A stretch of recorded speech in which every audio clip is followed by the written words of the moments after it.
March 23, 1945, 9 p.m. The western bank of the Rhine River, near Wesel, Germany.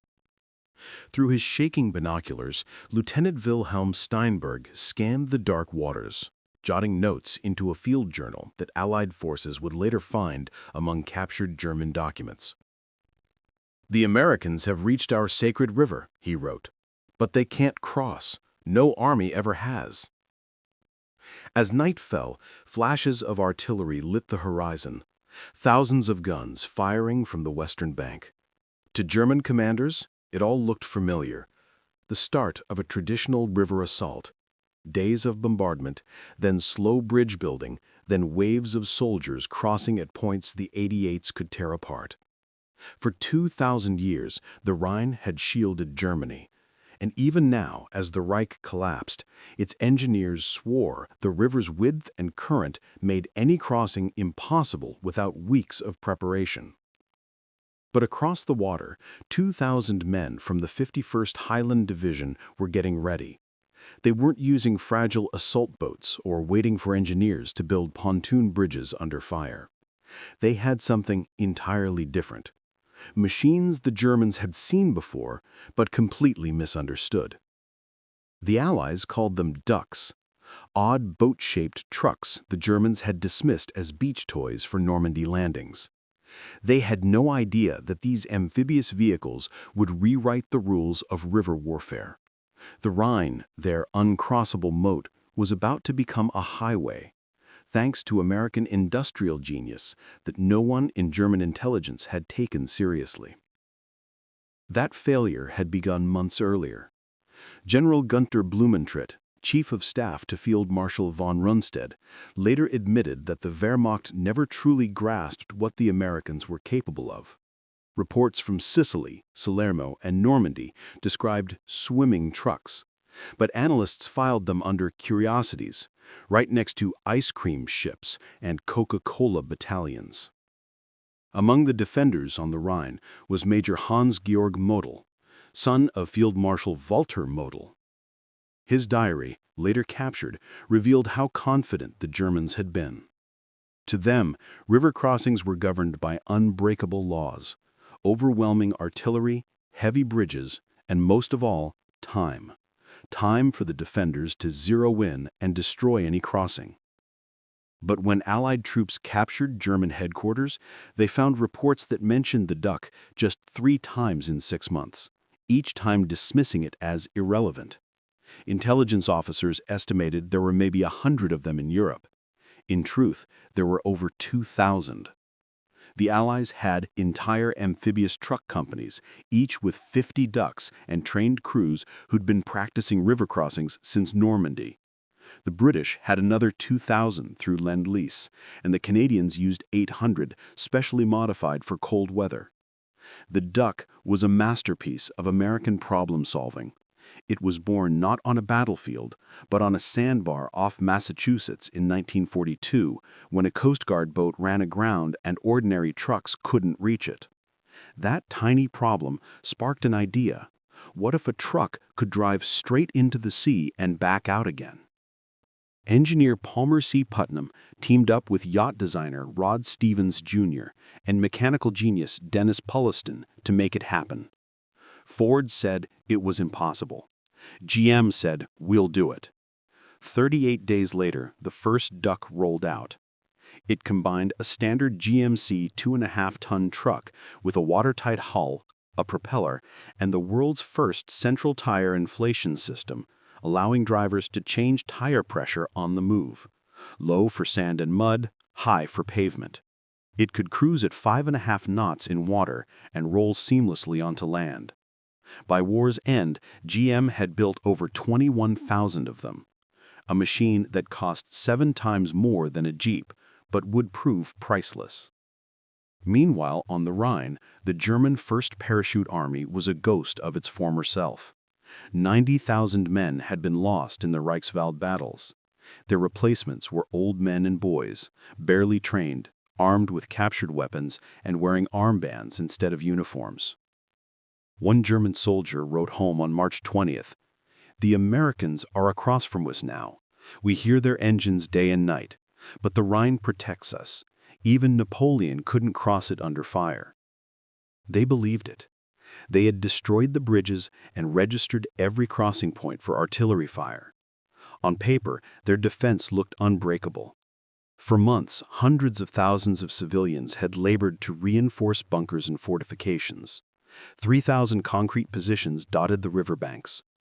But what they didn't know, what they couldn't imagine, was that the Allies weren't coming over the Rhine the old way. They were about to roll straight across it. The Rhine itself was everything German military doctrine dreamed of, the perfect water barrier. Too wide for assault bridges, too deep to ford, and far too swift for boats.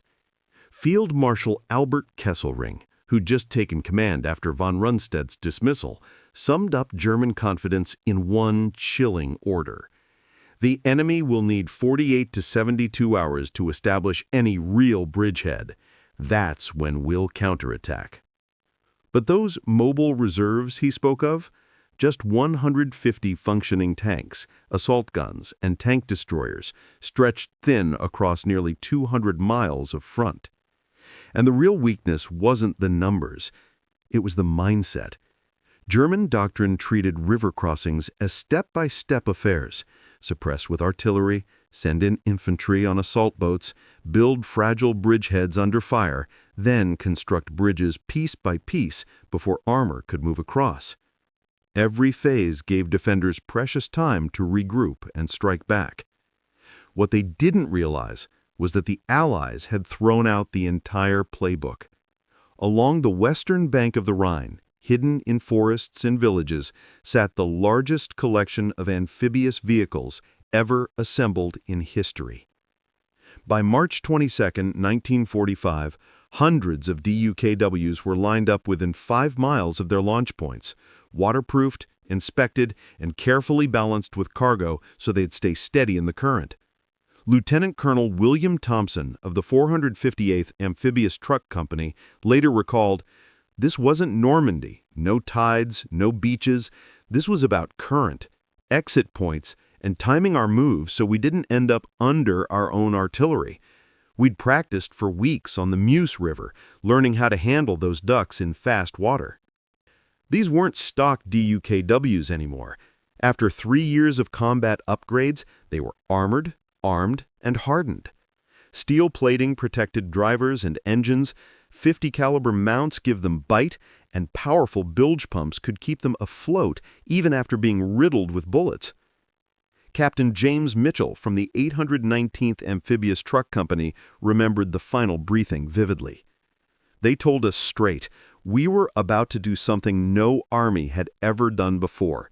We weren't bringing supplies. We were the assault." Each DUKW would carry a full rifle squad, 12 men plus the 2-man crew. They'd cross the Rhine, climb the far bank, and drop soldiers directly into battle positions. No waiting, no bridges, no delays. The British were ready too. Under Major General Percy Hobart, the 79th Armored Division had brought 600 LVT-4 Buffalo amphibious tractors, each capable of carrying 30 troops. Together with the American DUKWs, they formed the backbone of what would become the largest amphibious river crossing in history. At 5 p.m. on March 23rd, the sky erupted. Over 4,000 Allied guns, from small 25-pounders to massive 240-millimeter howitzers, unleashed a storm so violent it turned the air itself into metal and fire. German observers said the eastern bank looked like it was boiling. One, a young soldier named Gerhard Müller, tried to count the flashes across the river. He later wrote, "I stopped at 500. It looked like a solid line of fire stretching as far as I could see. The noise wasn't explosions anymore. It was one endless roar that swallowed every thought." Then, under the cover of that thunder and darkness, the first DUKWs slid into the Rhine at 9 p.m. sharp. The 51st Highland Division led the charge, the 7th Battalion Black Watch, packed into Amtraks operated by Americans. 12 men per vehicle, plus the 2-man crew. Their navigation lights were dimmed, visible only from behind. Sergeant Robert McPherson of the Black Watch remembered the moment their wheels left the riverbank. We rolled down the slope, the engine roared, and suddenly we were floating. The American driver just kept going, like he was still on a road instead of a river. Water surged around us, waves slapping the hull, the engine roaring so loud we could barely hear ourselves think. German shells splashed all around, but the smoke and darkness hid everything. The Rhine's current was far stronger than expected, 8 to 10 knots through the main channel. Each DUKW had launched slightly upstream, its driver calculating drift like a pilot correcting for crosswinds. Some got swept hundreds of yards off course, but that didn't matter. These machines could climb out almost anywhere. As long as the bank had a slope, they could drive straight out of the water and keep going. By 10 o'clock that night, the first wave was already across. German troops on the far side waited for the familiar rhythm, boats returning for the second wave. But none came. The DUKWs didn't come back. They'd driven straight up the eastern bank and vanished into the night, their passengers already fighting deep behind German lines. When dawn broke on March 24th, German headquarters started getting reports that made no sense. Enemy soldiers were appearing miles inland, in full battalion strength, armed with mortars, machine guns, even anti-tank weapons. The expected bridgeheads, those small, fragile footholds, didn't exist. The Allies were everywhere at once. One battery commander, Captain Karl Reichelt, radioed in from near Rees. "Enemy armor is behind us. Repeat, enemy armor is behind us. All bridges destroyed. No pontoon construction observed." But what his men had seen weren't tanks at all. They were DUKWs, loaded with infantry support weapons, mortars, and anti-tank guns, driving straight from the river into battle 3 miles inland. Because these amphibious trucks could come ashore anywhere, they bypassed strong points that had been carefully positioned to defend the obvious crossing routes. When the morning fog finally lifted, the sheer scale of the operation became clear. Hundreds of DUKWs were streaming across the Rhine in constant motion.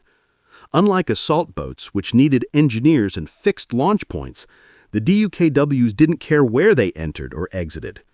German observers stared in disbelief. The swimming trucks were crossing at dozens of spots along a 20-mile front. Major Wilhelm Hoffmann of the 185th Division wrote in his diary, "The enemy has deployed an amphibious vehicle in numbers we never imagined. Our defense assumed 6 or 8 crossings we could concentrate fire on. Instead, they're crossing everywhere. Our guns cannot hit them all." The British Second Army's attack at Wesel was just as overwhelming. The 15th Scottish Division stormed the river in massive LVT Buffalo amphibious carriers, while the DUKWs hauled their heavy weapons and supplies. By 8 a.m., despite fierce resistance from the German 1st Parachute Army, 3 full Allied divisions were across, complete with vehicles, equipment, and artillery. Then, at 10 a.m., the roar of engines filled the sky. Operation Varsity had begun, the largest single-day airborne assault in history. More than 1,700 transport planes and 1,300 gliders darkened the skies, carrying 16,000 American and British paratroopers. To the men on the ground, it was as if the heavens had opened. Oberlieutenant Franz Weber of the 84th Infantry Division recalled, "The sky turned black with aircraft, then parachutes, thousands of them, blooming like flowers. We thought this was the real attack, and that the river crossings were just a diversion. Then we learned the Americans were already 10 kilometers behind us, in their swimming trucks." The coordination was unlike anything the Germans had seen. The U.S. 17th Airborne and British 6th Airborne Divisions landed within artillery range of the Rhine crossings, not deep behind enemy lines as before, but right where they could immediately support the river assault. DUKWs, carrying ammunition and medical supplies, drove straight to the paratroopers' landing zones, a feat that would have required risky airdrops in earlier battles. Now, for the first time, airborne and amphibious forces were moving as one, and together they shattered the last great German defense. A few days later, wounded paratroopers were being evacuated across the Rhine in ducks, something that would have been impossible in any normal airborne operation. Private First Class Donald Burgett from the 17th Airborne remembered, "We were fighting for this crossroads when these strange-looking truck boats just came rolling out of the woods. No splashing, no getting stuck. They looked like regular trucks, except we knew they'd just come out of the river." Then their crew chief shouted, "Anybody need ammo?" Burgett said they thought they were hallucinating. By noon on March 24th, German commanders realized the duck wasn't just some new trick for crossing rivers. It was a total revolution in how armies handled logistics. Every assumption they'd made about river defenses suddenly meant nothing. Normally, crossing a river was a slow, dangerous process.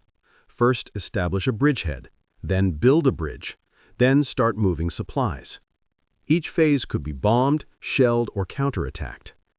Bridges especially were prime artillery targets, but ducks changed everything. There were no bridges to hit, no choke points to exploit.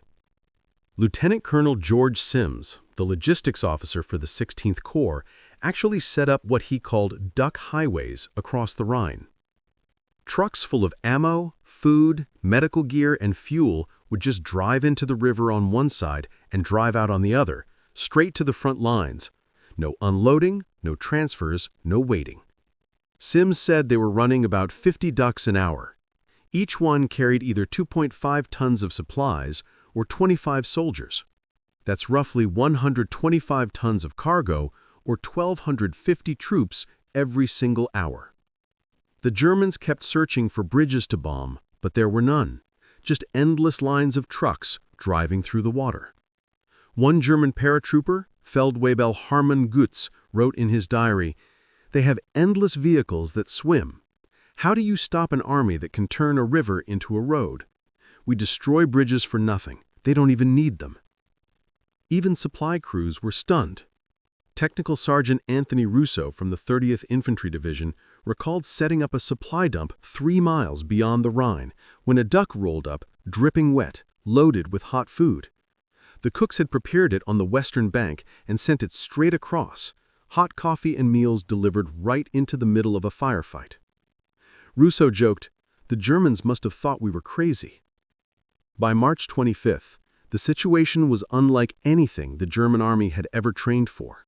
The Rhine, that legendary natural barrier, no longer mattered. It hadn't been conquered or breached, it had simply been bypassed by American engineering. That morning, General Alfred Schlemm of the 1st Parachute Army gathered his officers in a farmhouse near Brunnen. From captured records, we know he told them, "Gentlemen, we prepared to fight the last war. We expected them to attack our fortress. Instead, they drove around it." The numbers were staggering. In just 2 days, over 15,000 troops and 1,200 vehicles had crossed the Rhine by ducks, things that would have taken days by traditional bridging. Artillery was already firing from the eastern bank before German intelligence even realized a crossing had happened. Colonel Hinrich von Lüttehau of the 106th Panzer Brigade tried to counterattack near Wesel. His war diary recorded, "Attacked toward the river to destroy enemy bridgehead. Found no bridgehead in the traditional sense. Enemy spread across 15 kilometers, continuously reinforced by swimming vehicles. Impossible to identify a focal point. Attack failed with heavy losses." Meanwhile, the British were seeing similar success. By the evening of March 25th, Scottish divisions had advanced 6 miles inland, supplied non-stop by ducks. Royal artillery spotters even called in fire missions while riding in the amphibious trucks, using their mobility to dodge German counterfire. The Rhine crossing really exposed the massive industrial gap between America's approach to war production and Germany's. The contrast couldn't have been clearer: American mass production versus German craftsmanship. The Germans did have their own amphibious vehicle called the Landwasserschlepper, or LWS for short. And in many technical ways, it was actually better than the American DUKW. It could carry about 20 soldiers compared to the DUKW's 25, but it had much stronger armor. Its tracked design made it perform beautifully in mud and snow. German engineers had even figured out complex problems like waterproofing the tracks and installing highly reliable bilge pumps. From an engineering standpoint, it was a remarkable machine, smart, sturdy, and efficient. But the problem was scale. Germany built only about 100 LWS vehicles total, and even fewer were ever used in actual combat. Each one needed specialized parts, highly trained craftsmen, and rare materials for the armor and waterproofing. Every unit cost around 75,000 Reichsmarks, about 7 times the price of a DUKW. Meanwhile, General Motors had produced over 21,000 DUKWs, all built using standard truck parts and modern assembly line methods. The DUKW shared its engine, transmission, axles, and dozens of other components with the regular CCKW military truck, of which more than 500,000 were made. That standardization made all the difference. Any mechanic who knew how to fix a regular truck could work on a DUKW. Spare parts were everywhere. Damaged vehicles could be repaired quickly or stripped to keep others running. Master Sergeant Edwin Coleman, the maintenance chief for the 462nd Amphibious Truck Company, explained the secret behind their success. We kept 90% of our ducts operational throughout the crossing. When something broke, we had the parts. When we didn't, we could just take something from a standard truck and make it fit. Try doing that with one of those specialized German wonder weapons. That production mindset wasn't just about numbers, it was about philosophy. American vehicles were designed to be easy to use. If you could drive a truck, you could learn to operate a DUKW in a few hours. German machines, on the other hand, often required extensively trained crews. The American approach assumed ordinary citizen soldiers, people with minimal training, while the German design philosophy assumed professional soldiers who had trained for months. Personal stories from both sides of the Rhine make this difference come alive.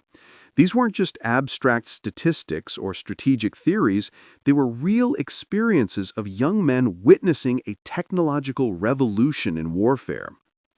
Private First Class James H. of the 89th Infantry Division recalled his first encounter with the DUKWs.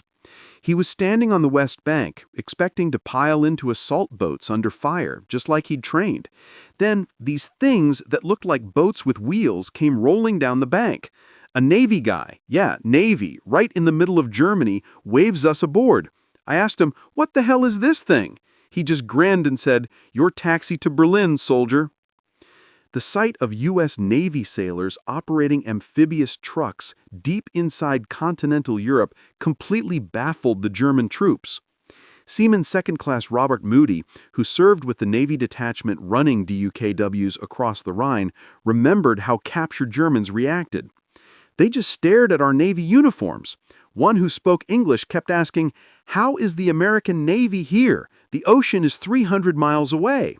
He just couldn't make sense of it. German reports from the time show how demoralizing this was.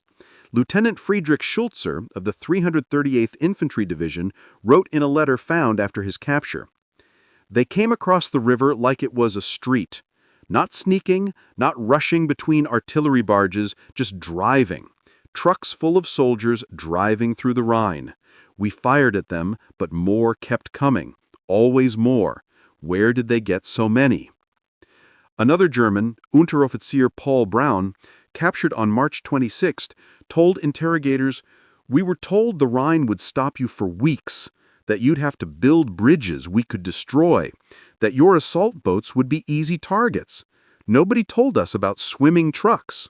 No one had warned the Germans that the Americans could cross anywhere, anytime. As one soldier later put it, "We prepared for the wrong war."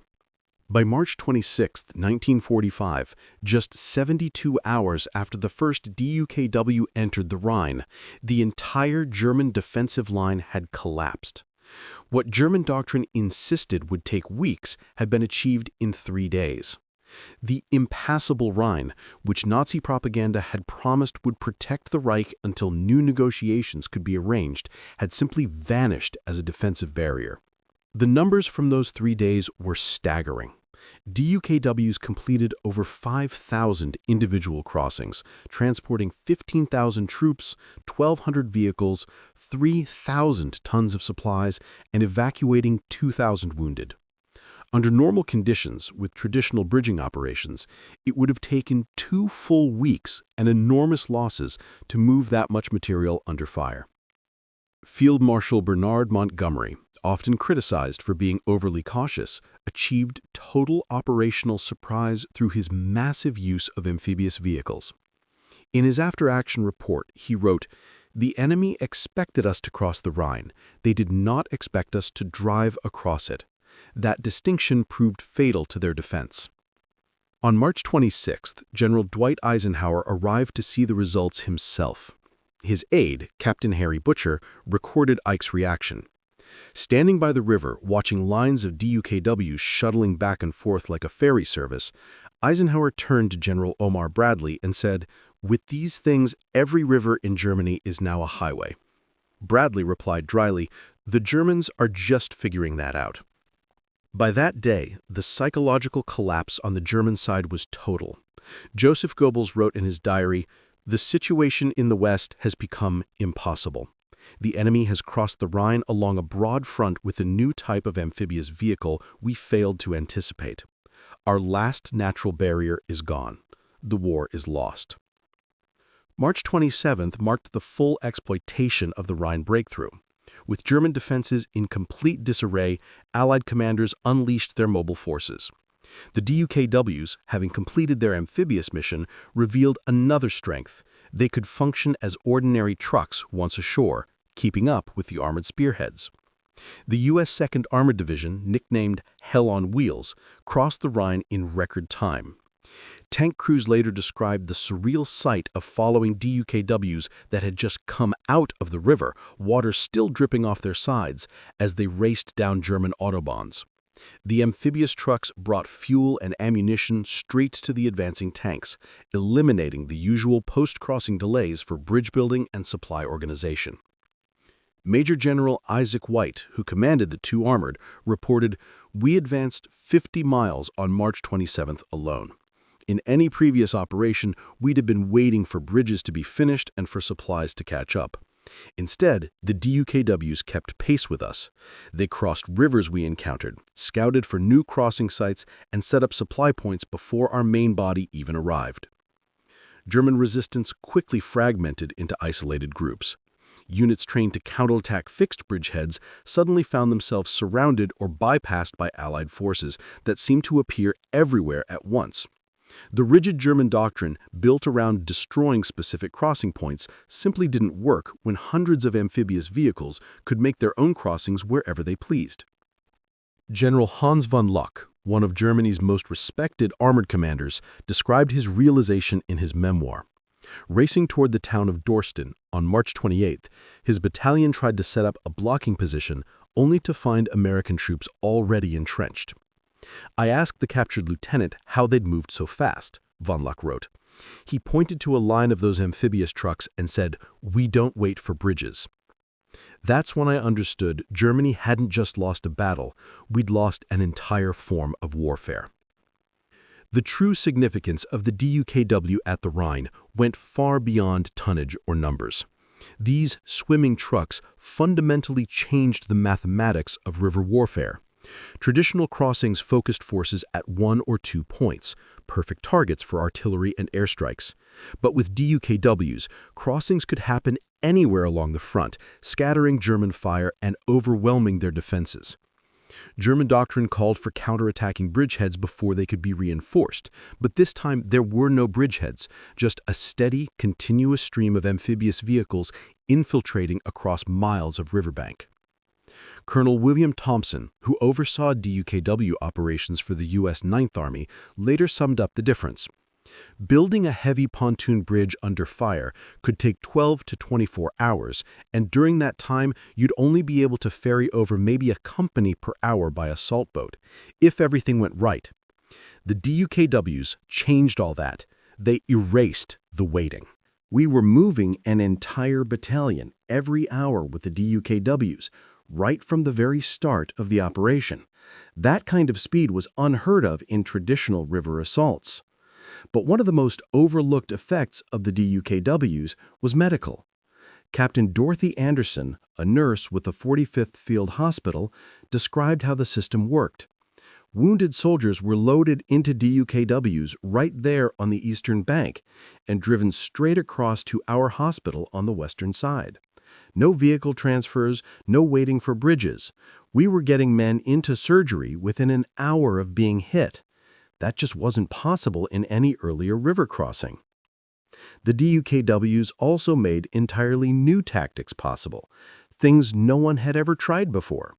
Artillery forward observers could quickly relocate by DUKW, constantly shifting positions so German counterfire became useless. Combat engineers used them to haul bridge sections, actually speeding up traditional bridge construction even as those bridges became less essential. Radio operators even turned DUKWs into floating communication hubs, maintaining uninterrupted contact between the two sides of the river. After the war, analysts realized just how deeply German intelligence had misjudged the Americans' amphibious capabilities. The Wehrmacht had seen DUKWs before in Sicily, Salerno, Anzio, and Normandy, but had completely failed to understand what massing them could mean in a major river operation. General Meyer Heinrich Gehlen, head of Foreign Armies East and later founder of West German intelligence, admitted in his memoirs, "We cataloged American equipment meticulously. We knew about the DUKW. We simply never imagined they would deploy hundreds for a river crossing. Our thinking was limited by our own constraints. Because we could produce only a handful of amphibious vehicles, we assumed the Americans were similarly limited." Captured German intelligence files confirmed this blind spot. A February 1945 report from Army Group H estimated the Allies had just 100 to 150 amphibious vehicles suitable for river operations. In reality, the 21st Army Group alone had more than 2,000. Another report dismissed DUKWs as useful only for post-invasion logistics, after beaches are secured, and unsuitable for assault operations. The failure wasn't just about numbers, it was a complete doctrinal collapse. German intelligence had never identified the specialized amphibious truck companies, never noticed their large-scale training along the Meuse, and never understood that the Allies were rewriting the rules of river warfare. They were preparing to fight the kind of crossing they expected, not the one that actually came. Major Joachim Engelmann, intelligence officer for the 1st Parachute Army, admitted under interrogation, "We studied every Allied river crossing, from the Rapido to the Seine, and believed we understood their methods. The mass use of amphibious vehicles wasn't in our calculations. It was as if they had learned to fly tanks across the river, something beyond our entire frame of reference." Despite the stunning technological and tactical superiority displayed at the Rhine, the crossing wasn't bloodless. The cost, though far less than what traditional assaults would have required, was still heavy. Allied casualties for Operations Plunder and Varsity totaled 6,781 men, 3,968 British and Commonwealth, and 2,813 American. The airborne troops suffered the worst losses. Anti-aircraft fire tore through their formations, with several planes shot down before paratroopers could even jump. The 17th Airborne Division lost 430 men killed in a single day. DUKWs evacuating the wounded were also hit by German artillery. Several were destroyed with all aboard. Oskar Friedensen, a combat engineer from the 89th Infantry Division, described what his unit went through during the crossing at St. Goarshausen on March 26th. We lost 250 men out of 420 trying to secure our sector. The DUKWs got us across fast, but the Germans were waiting on the high ground with machine guns and mortars. Speed doesn't make you bulletproof. For the Germans, the price was far worse. The 1st Parachute Army was effectively annihilated as a fighting force. Its position shattered, its troops scattered, its commanders in disbelief. The Rhine, once the proud symbol of German defense, had been turned into a highway of defeat. In the first 72 hours after the Rhine crossing began, more than 16,000 German soldiers were taken prisoner. Many simply dropped their weapons once they realized that the fabled Rhine barrier, the one they'd been told was impenetrable, had completely failed. Entire units were cut off when American forces, ferried by ducks, suddenly appeared behind them. Gefreitzer Vera Hoffmann of the 84th Infantry Division was captured on March 25th. During his interrogation, he described how the psychological shock set in. "We held our positions for 2 days, firing at the crossing sites. Then Americans appeared behind us. When we asked prisoners how they'd crossed, they pointed to those swimming trucks. Our lieutenant threw down his weapon and said, 'If they can drive trucks across the Rhine, the war is over.' Nobody disagreed." One of the most extraordinary moments of the entire operation came that same day, March 25, 1945, when Prime Minister Winston Churchill insisted on personally crossing the Rhine. This wasn't just for show. Churchill understood what it meant symbolically for Allied troops to cross Germany's sacred river, the historical frontier that for centuries had divided Germany from the West. Accompanied by Field Marshal Bernard Montgomery and General Alan Brooke, Churchill first observed the crossings from the ruins of a blown-up railway bridge at Wesel. Then, against the frantic objections of his security detail and in direct defiance of Eisenhower's orders, Churchill climbed aboard an American LCVP landing craft and ordered it to take him across. Montgomery's aide-de-camp, Lieutenant Colonel Trumbull Warren, recorded what happened. The Prime Minister was absolutely determined. He said, "I'm going to cross the Rhine. I've waited years for this moment." The American sailors operating the craft were horrified when they realized who their passenger was, but Churchill was already standing at the bow, cigar clenched between his teeth, flashing his trademark V for victory signs as the boat churned through the water. For 30 minutes, the British Prime Minister stood on German soil east of the Rhine while German artillery shells exploded close enough to pepper the group with debris. Churchill reportedly bent down, scooped up a handful of dirt, and said quietly, "German soil." The crossing had no military necessity, it was dangerous and entirely symbolic, but the psychological impact was immense. The leader of Britain standing, alive and unshaken, on conquered German ground. That moment also highlighted another major advantage of the amphibious operation. Because ducks and landing craft were continuously running back and forth, Churchill could cross without disrupting any supply traffic. In a traditional operation with a single bridge, such a gesture would have required halting critical military movement. The distributed, flexible nature of the duck system made even this bit of political theater possible. Post-war analysis by the U.S. Strategic Bombing Survey concluded that the success of the Rhine crossing accelerated the end of the European war by roughly 3 weeks. The reason wasn't just that the Allies crossed the river, it was how fast and broadly they did it. Amphibious vehicles eliminated the long, dangerous sequence of phases that defined old river crossing doctrine, establishing small bridgeheads, building bridges under fire, gradually reinforcing them, and only then breaking out after stockpiling supplies.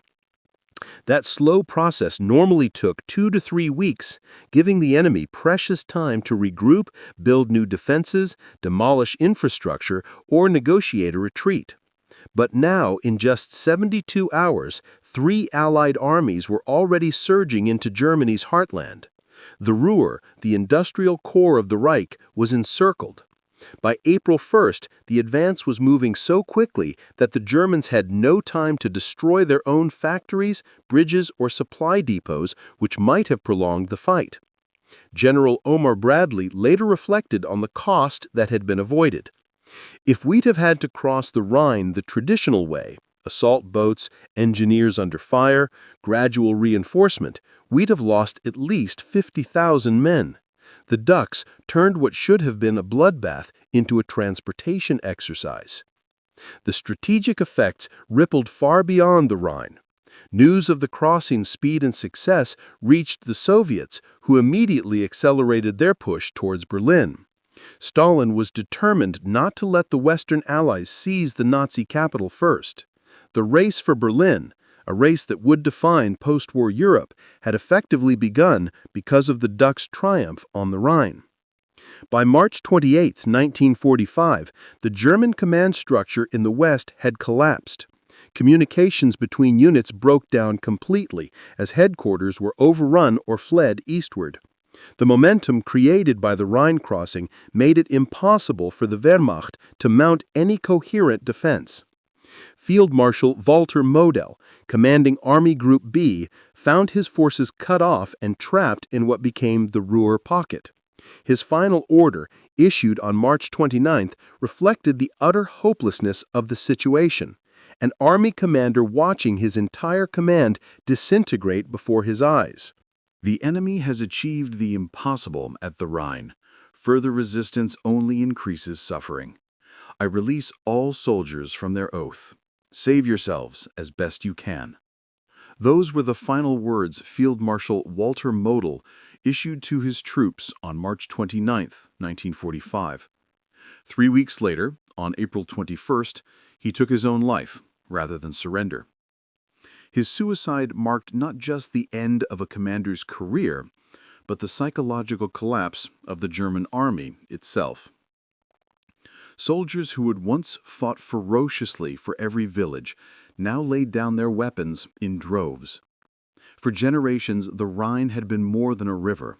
It was a symbol, the mythic shield of Germany. When it fell, so did the illusion that anything could still be saved. Units that might once have resorted to guerrilla warfare simply melted away. Civilian morale, already devastated by relentless bombing, disintegrated completely. The Rhine crossing had proved beyond question that no natural barrier could defend the Reich. And that realization spread like wildfire. The question echoed through German ranks and towns alike. If the Rhine could be crossed in 3 days, what was the point of fighting on? Local mayors and officials began surrendering their cities to avoid destruction. Even Nazi loyalists felt the despair. Hans Frank, the former governor-general of occupied Poland, wrote in his diary, "The Rhine is crossed. The sacred river that protected Germany for 2,000 years has fallen in 72 hours. If there was any doubt about our fate, it is gone. We face not defeat, but annihilation." The crossing didn't just end a campaign, it transformed military thinking forever. Until March 1945, amphibious assaults were mostly seen as naval operations, beach landings like Normandy or the Pacific Island invasions. The Rhine showed that amphibious warfare could be just as decisive on the continent, deep inside Europe. The U.S. Army's official history later described the mass use of DUKWs at the Rhine as a revolution in military affairs equivalent to the introduction of the tank in World War I. The concept was simple but revolutionary. Treat rivers not as obstacles, but as highways. It changed how armies thought about logistics, maneuver, and operational reach. Even the Soviets, who had observers embedded with Allied headquarters, took careful note. Colonel Ivan Yakushin reported to Moscow, "The Americans have solved the problem of river crossing through industrial mass production. They built so many amphibious vehicles that rivers became irrelevant. This holds great significance for any future conflict in Europe. The British Army, despite having taken part in the operation, also studied the lessons in detail. Brigadier Richard Goodbody concluded bluntly, "We must never again assume that water barriers provide significant defensive advantage against an enemy with proper amphibious equipment. The Rhine crossing proves that industrial capacity outweighs geographic advantage." While the generals would later claim the glory, the real credit belonged to the DUKW crews, the sailors, drivers, and mechanics who made the miracle possible. Most were U.S. naval personnel suddenly thrust into the middle of Germany, operating what were essentially slow-moving targets. Seaman First Class Joseph Bernardini of Naval Unit 350 described what a typical crossing felt like. You're driving this big, slow target across 1,300 feet of open water. German 88s are firing at you, mortars are splashing all around you, machine guns trying to find their range. You can't zigzag much, or the current takes you. You just grip the wheel, push the throttle, and pray. Behind the scenes, the maintenance crews performed near miracles to keep the fleet running. Working under fire, often at night, they patched holes, replaced propellers damaged by debris, and fought to keep engines alive despite being soaked in Rhine water. Master Sergeant Thomas Riley of the 458th Amphibious Truck Company recalled, "We were patching holes with whatever we could find, flattened ration cans, bits of German armor, even wooden plugs. If it floated and moved, we kept it running." The British DUKW operators, trained by their American counterparts, also improvised brilliantly. Sergeant Major William Davis of the Royal Army Service Corps invented a way to use the DUKWs for tank crew rescues. "We'd drive right up to burning tanks, use our vehicle as a shield, and pull the wounded aboard. The water dripping off our hull helped with the heat. Saved dozens of lads that way." After the war, German officers conducted exhaustive post-mortems of their defeat. The Rhine crossing became a case study not just in material failure, but in mental failure, a breakdown of imagination. General Franz Halder, the former chief of the General Staff, wrote in 1948, "We prepared extensively for the Allied Rhine crossing. We positioned our reserves, registered our artillery, set up demolitions. We did everything by the book," wrote General Franz Halder, recalling Germany's final stand on the Rhine. "We followed doctrine to the letter. What we failed to imagine was that the enemy would possess hundreds of vehicles that simply ignored the river's existence." That single failure, a failure of imagination, defined the Wehrmacht's collapse. In 1946, a final operational report prepared by imprisoned German officers summarized it bluntly. "The American deployment of amphibious vehicles en masse represents a form of warfare we neither anticipated nor could counter with available resources. Even if we had known in advance, German industry could not have produced comparable numbers. The Rhine was lost in Detroit's factories, not on its banks." It was Colonel General Heinz Guderian, father of German armored warfare, who perhaps captured the truth most clearly. "We Germans perfected the art of warfare. The Americans perfected the business of warfare." At the Rhine, business defeated art. The Ducks, those awkward boxy swimming trucks, weren't elegant or beautiful machines. They weren't heavily armored or technically sophisticated, but they worked, and there were thousands of them. That, as Guderian observed, was the American way of war. Practical, industrial, relentless. And yet, despite their decisive role, the Ducks' contribution to the Rhine crossing was soon overshadowed by flashier stories. The dramatic seizure of the Remagen Bridge, the vast Operation Varsity airborne assault, and Montgomery's textbook ground campaign. But the veterans who were there understood what really made the difference. In his memoir, Crusade in Europe, General Dwight D. Eisenhower reflected, "Analysts will debate what shortened the war most: strategic bombing, Soviet pressure, or Allied unity. I believe historians underestimate the simple duck. Without it, the Rhine would have been a killing ground. With it, we drove into Germany like tourists on holiday. After the Rhine, the ducks kept going, across the Elbe, the Danube, and countless smaller rivers. They carried not only soldiers, but survivors. They ferried liberated prisoners from concentration camps too weak to walk, brought food to starving civilians, and delivered supplies to isolated towns. Machines built for invasion became tools of mercy. Technical Sergeant Paul Morrison of the 336th Amphibious Truck Company recalled his post-war mission. The same duck that crossed the Rhine under fire was now delivering food to German kids in flooded areas near Hamburg. They'd never seen anything like it, a truck that could swim. They'd chase us shouting, "Schwimmwagen, Schwimmwagen." Funny how something built for war ended up saving lives afterward. The 21,147 ducks produced during the war represented far more than vehicles. They embodied an entire industrial philosophy.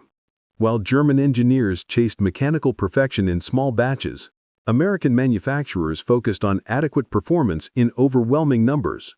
The same factories that built the ducks were also producing 10,000 standard 2.5-ton trucks per month. The steel for their hulls came from mills that turned out Liberty ships every 42 hours. The engines came from assembly lines flexible enough to shift between truck, aircraft, and tank production with minimal retooling. Donald Nelson, chairman of the U.S. War Production Board, once toured a duck assembly line in 1944 and captured the contrast perfectly. In 1 hour, I watched them finish 6 ducks, each one imperfect by German standards. Rough welding, simple fixes, painted olive drab. But each would cross the Rhine. German factories would spend a month building one perfect amphibious vehicle. We built 180 good enough ones in that time. The German Landwasser Schlepper, LWS, though mechanically impressive, revealed the fatal weakness of the German production model. Each vehicle required custom components, skilled hand assembly, and lengthy testing. When Allied bombing disrupted a single supply chain, production halted completely. A missing part meant no vehicle at all. American duck production, on the other hand, was flexible and redundant. If one component ran out, factories substituted another and kept going. The result was unstoppable. A war machine powered not by artistry, but by scale. The success at the Rhine echoed through the final weeks of the war. German soldiers across Europe heard that the Allies had crossed their greatest natural barrier with ease, and morale shattered. In Italy, German troops who had held mountain positions for months suddenly began retreating. Field Marshal Albert Kesselring later admitted, "News of the Rhine crossing caused an immediate collapse in morale. Soldiers asked, if the Rhine cannot stop them, what can? I had no answer." Across Norway, Denmark, and the Netherlands, isolated German garrisons, still armed but demoralized, began negotiating local surrenders. The myth of the invincible Reich had finally drowned in the waters of the Rhine. The myth of the impregnable Rhine had long been Germany's last psychological refuge, a symbol of hope that perhaps, somehow, the war could still end in a negotiated peace. But when that sacred river was crossed in just 72 hours, even that illusion collapsed. Resistance now seemed not heroic, but meaningless. Even in Berlin, where Soviet artillery already thundered on the outskirts, the Rhine's fall reverberated. During Hitler's final military conference on April 27th, he reportedly admitted with rare clarity, "The Rhine was lost because we did not anticipate their amphibious capabilities. We prepared for the wrong war." It was, historians agree, perhaps the only accurate military assessment Hitler ever made. 4 decades later, in 1985, surviving veterans of the Rhine crossing gathered in Lexington, Kentucky, to commemorate those 3 extraordinary days that had broken Nazi Germany's final defense. Gray-haired men, once young soldiers, stood again beside a few surviving DUKWs, the ungainly, rusting relics of an industrial miracle. Former Sergeant James Mitchell, who had commanded a DUKW in the 819th Amphibious Truck Company, looked up at one of the preserved vehicles and smiled wryly. "Ugly thing, isn't it? Like a boat that mated with a truck and produced something that's neither. But this ugly duckling swam the Rhine when the Nazis thought it impossible. We didn't outfight them, we outproduced them, out-innovated them, out-imagined them." Among the guests was Hans Müller, a former Obergefreiter who had once defended the Rhine as part of the 181st Infantry Division. Now an old man, he addressed the American veterans with remarkable honesty. "You brought swimming trucks to a river battle.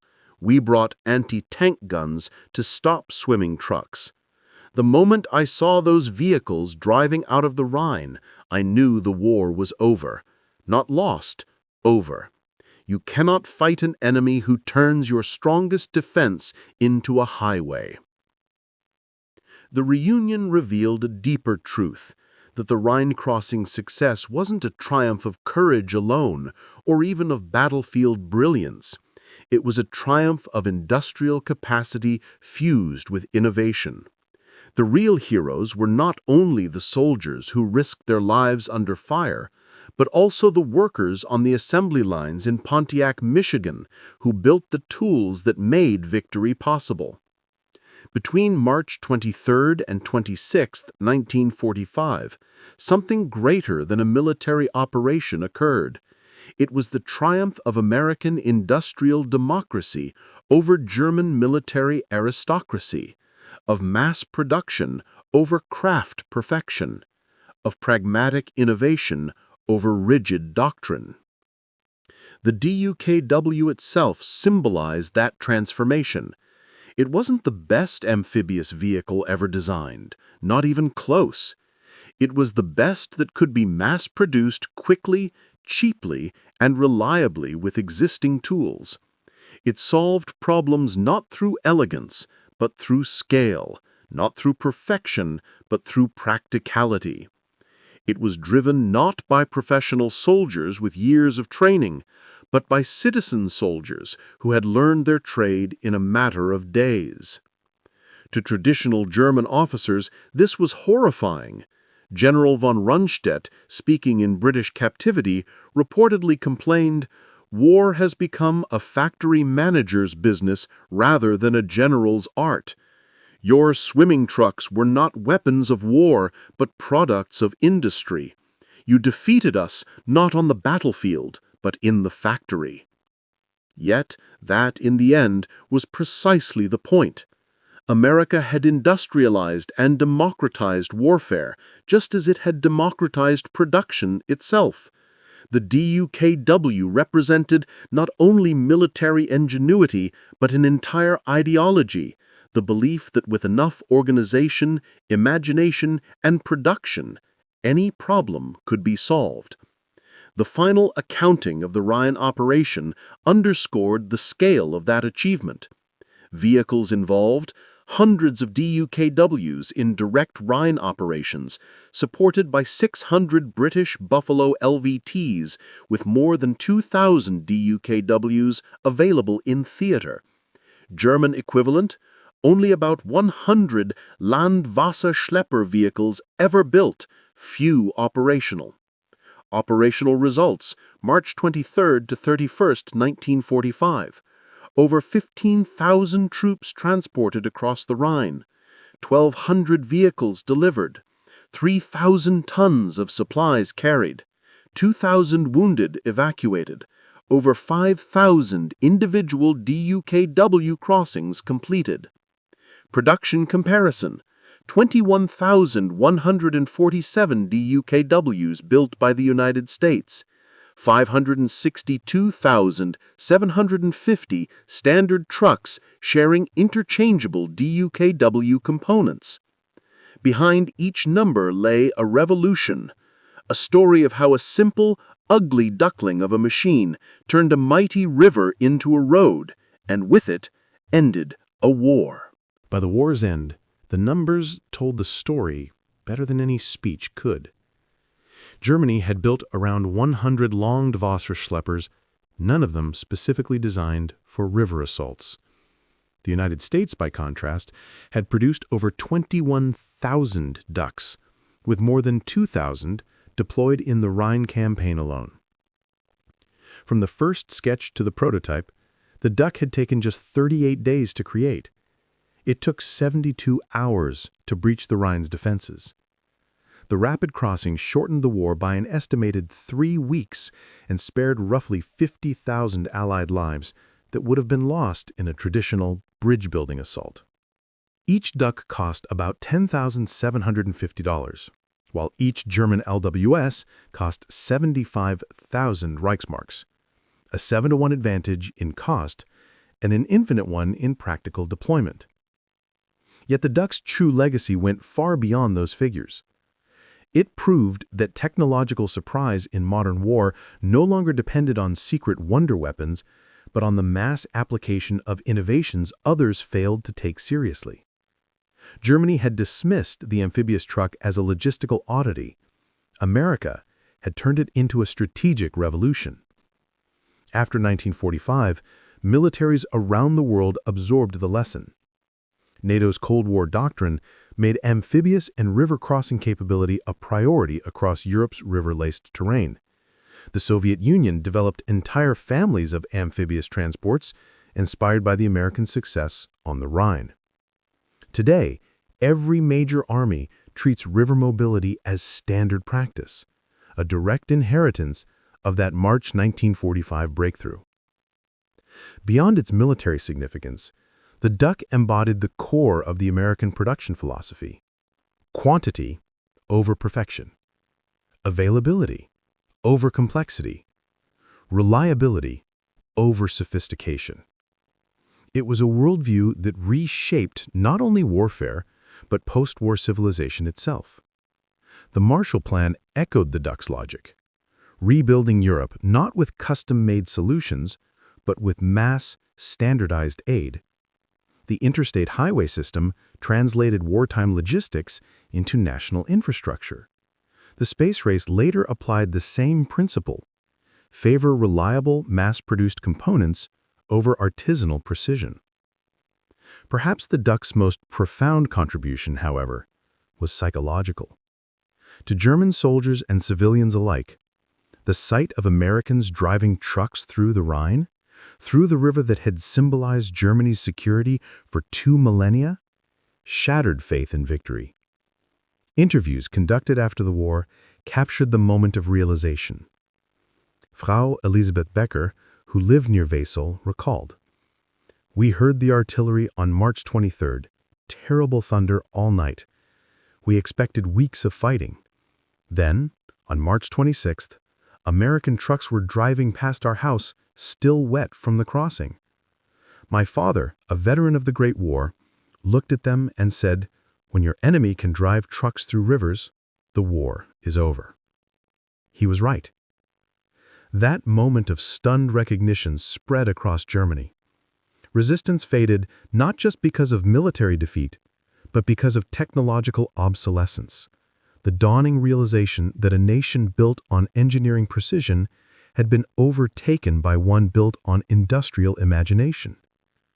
Winston Churchill, who had personally crossed the Rhine during the operation, later wrote in his memoirs, "The Rhine crossing of March 1945 marked not merely the breach of Germany's last barrier, but the triumph of a new form of warfare. The Americans, with their amphibious trucks, had solved through industry what we Europeans had solved through strategy.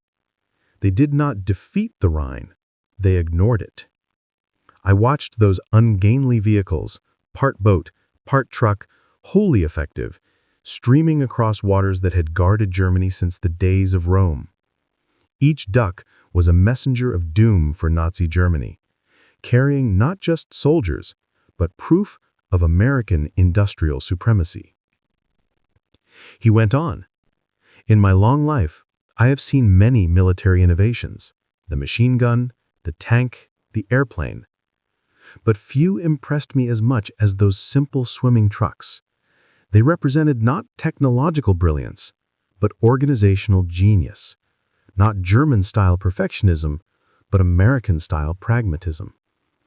When I stood on the eastern bank of the Rhine that March day, watching ducks crawl from the river like primordial beasts rising from the sea, I knew I was witnessing not just the end of a war, but the beginning of the American century. 6 weeks later, on May 7, 1945, General Alfred Jodl signed Germany's unconditional surrender at Reims. In his post-war explanations, buried among discussions of bombing campaigns and Soviet advances, he made a quiet but telling admission that the enemy's unexpected amphibious capabilities at the Rhine had decisively broken German resistance. General Eisenhower's final report as Supreme Commander echoed that view. No single piece of equipment contributed more to the rapid conquest of Germany than the amphibious truck. And so the duck, ugly, improvised, and unstoppable, became more than a vehicle. It became a symbol of an age when victory was no longer won by the sharpest sword or the boldest charge, but by the hum of assembly lines, the rhythm of factories, and the simple faith that good enough multiplied by 1,000 beats perfect built once. It turned rivers from obstacles into highways, transformed logistics from a limitation into an advantage, and shortened the war by weeks, perhaps even months. The last operational DUKW crossing of the Rhine took place on May 10, 1945, 2 days after Germany's surrender. That final run carried no soldiers or weapons, only food supplies for German civilians stranded in areas cut off by destroyed bridges. Private First Class Anthony DeMarco, the man behind the wheel of that last DUKW, later recalled, "No shooting, no artillery, just driving across like it was a Sunday cruise. German kids were waiting on the eastern bank, hoping we had chocolate. 4 months earlier, their fathers would have been trying to kill us. Now we were bringing food. That's what those ducks did, turned the impossible into routine, enemies into people who needed help." The Rhine crossing of March 1945 stands as one of the great turning points in military history, not merely because of its tactical or strategic success, but because of what it represented. The humble DUKW, ungainly, unarmored, and unglamorous, had rendered obsolete a barrier that had protected Germany for over 2,000 years. The German defenders had prepared for every contingency their doctrine could imagine, except for the one that truly mattered: that American industry could produce over 21,000 vehicles that made rivers irrelevant. They had prepared for the wrong war, not out of ignorance or incompetence, but because they could not imagine a rival whose greatest weapon was its factories. The Rhine was not conquered, it was industrially obsoleted. The hundreds of DUKWs that churned through the Rhine between March 23 and 31, 1945, carried more than soldiers and supplies. They carried proof that industrial mass production could overturn the oldest assumptions of military strategy. Every German soldier who saw a DUKW crawl up the eastern bank witnessed the death of traditional warfare's limits. Field Marshal Montgomery, never one for poetic understatement, captured it perfectly. "We didn't assault the Rhine, we commuted across it." That simple line described the deeper truth of the operation. The DUKW had transformed the extraordinary into the routine, the impossible into the practical. The crossing demonstrated that in modern warfare, industrial capacity, properly applied, could achieve what even military genius could not. The Wehrmacht, perhaps the most tactically skilled army in history, was defeated not by superior battlefield brilliance, but by a fleet of swimming trucks built on Detroit assembly lines. In the end, the German defenders were right about one thing: the Rhine could not be crossed against determined resistance by traditional means. What they never imagined was that America's factories would make traditional means irrelevant. The DUKWs that swam the Rhine in March 1945 carried not just soldiers, they carried the future of warfare, a future where industrial power outweighed geography, where mass production surpassed craft perfection, and where pragmatic innovation triumphed over rigid doctrine. The final lesson of the Rhine was not military, but industrial. In the total wars of the 20th century, victory no longer belonged to the finest generals or bravest soldiers. It belonged to the best factories. The German defenders never imagined the Americans could possess such abundance, not because of bad intelligence, but because they couldn't conceive of such industrial plenty. That blindness, more than any tactical error, doomed the Third Reich's last stand on its sacred river. The DUKW didn't just cross the Rhine. It crossed the line between the old world and the new, between warfare as art and warfare as industry.